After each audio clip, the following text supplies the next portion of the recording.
Welcome back to 101 East, where today we're discussing the political situation in southern Thailand. Now, one of the major grievances of the Muslim majority population in the southern states have been the allegations of brutality by the security forces. To get a perspective on this, we spoke to one local imam. Here are his views in his own words.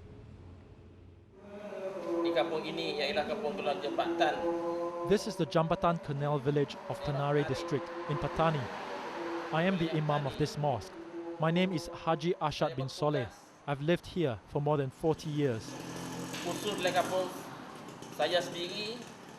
Since the conflict in this region began, people have been afraid. Afraid when they come to the mosque, afraid when they go to work. But our belief in God gives us patience to endure this. The attackers have stoned the mosque. Sometimes they even fire gunshots, either into the sky or at the mosque, to threaten us. You can see the bullet holes on the walls. I've heard people from the adjacent Buddhist village say that they know who did it. The village headman warned them not to attack us, but he's been ignored. We may travel back and forth in the day, but not at night.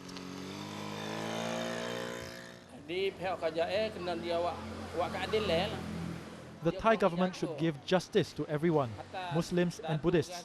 Then maybe we can solve the problem. The authorities hunt down Muslims who carry guns illegally, but Buddhists who do the same are allowed to get away with it.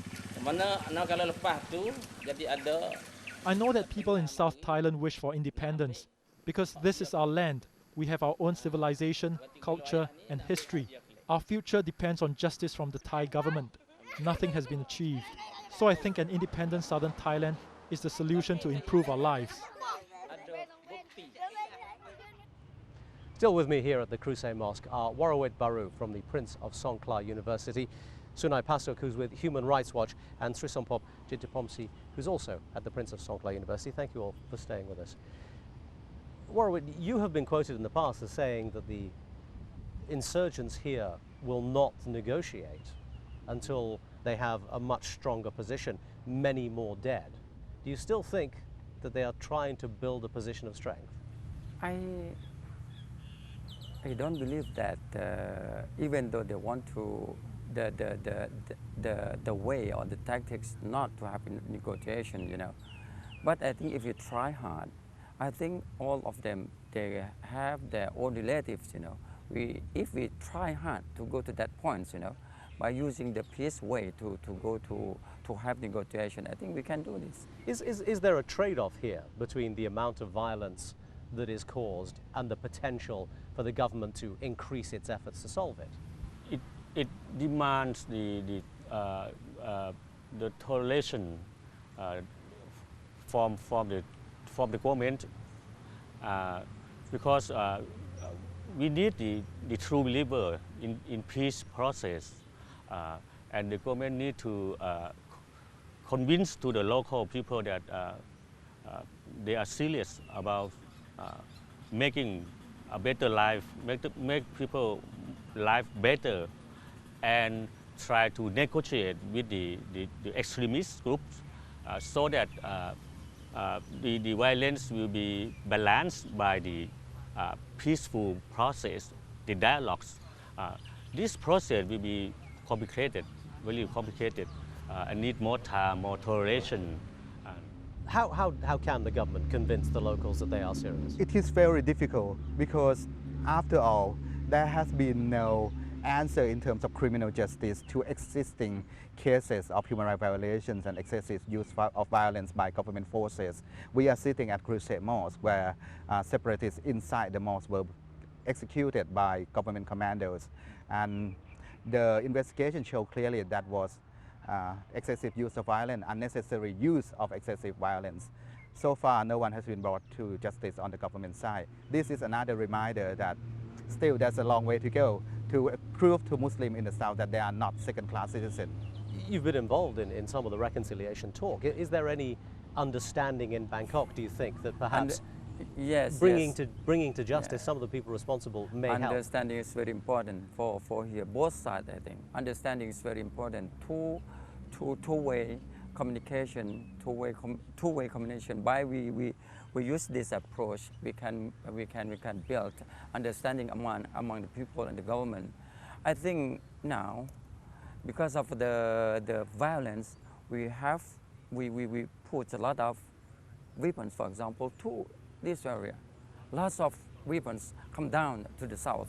And what happened now? We can stop the killing. And the violence still gone. One of the problems, surely, is that we don't really know who is behind all of this. There are any number of groups involved, any number of individuals, any number of political, economic and criminal reasons. How can you attack a problem that you don't really understand? I think we need to understand the root cause of the problems. The root cause have two different sections.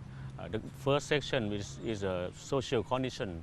The second factors is the separatist movement, a group of people who have the will to fight for independence, to separate this land, this part of Thailand into a different entity. So we have to deal with both sides of the even those general groups, those general ideas don't have any specific leaders. They don't have a specific agenda. At least now we know for sure that BRN Coordinate is the backbone of new wave of separatism in southern Thailand. And the agenda is very clear, is to separate these southern border provinces as what Dr. Srisampop said, an independent entity which will be governed by Sharia, and it will be the land only for ethnic Malayu Muslim, not the land for Buddhists, no coexistence. So this is the platform that we know for sure. The demand that they be governed by Sharia is obviously one of the key elements here. But here's my question. Is this movement now, has it turned into a purely religious movement? Or is there still a cultural and ethnic element involved? Yeah. I think it is far from the points of Sharia. If we talk about the Sharia, you know, for example, like me, you know, how about the Sharia? What is the Sharia? Killing, kidnapping, or what is the really Sharia for that for people who try to? You so see the similar situation. I think we share similar conclusion and concern that this extremist group BRN Coordinate is now twisting, distorting Islamic ideology to serve their political platform. They are indoctrinating, brainwashing children in southern Thailand to be their militants simply by showing that Muslims have been suppressed, Muslims have been controlled and exploited by infidels. So it is the duty of Thai government to prove that the difference in terms of ethnicity between Thai and ethnic Malayu Muslim, the difference between Buddhist and Muslim is not the justification to call Thai people as infidel. People in the south, Buddhists and Muslim, can coexist peacefully. But again, my question, is this purely a religious event here? Because all of a sudden we're casting this as a group of Muslims determined to cause trouble. But there are deep-rooted ethnic and cultural problems involved in this too, aren't there?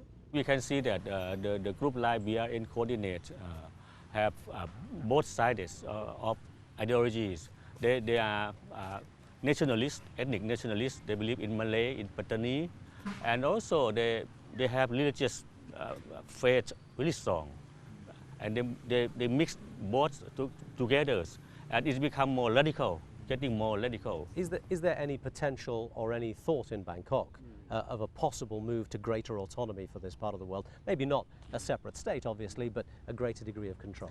Well, in fact, it is quite interesting that under the military-installed government, there has been attempt from the government side to explore the idea of autonomy in the South, various forms of autonomy, political autonomy, economic autonomy, as well as educational autonomy in the South. But these gestures, we need to stress that these gestures from the government have never been returned positively by BRN Coordinate. BRN Coordinate are still committed to the worst form of brutality and violence and use terror to control population in the South. How far do you think Bangkok is prepared to go to solve this problem? They have learned a lot, I think so.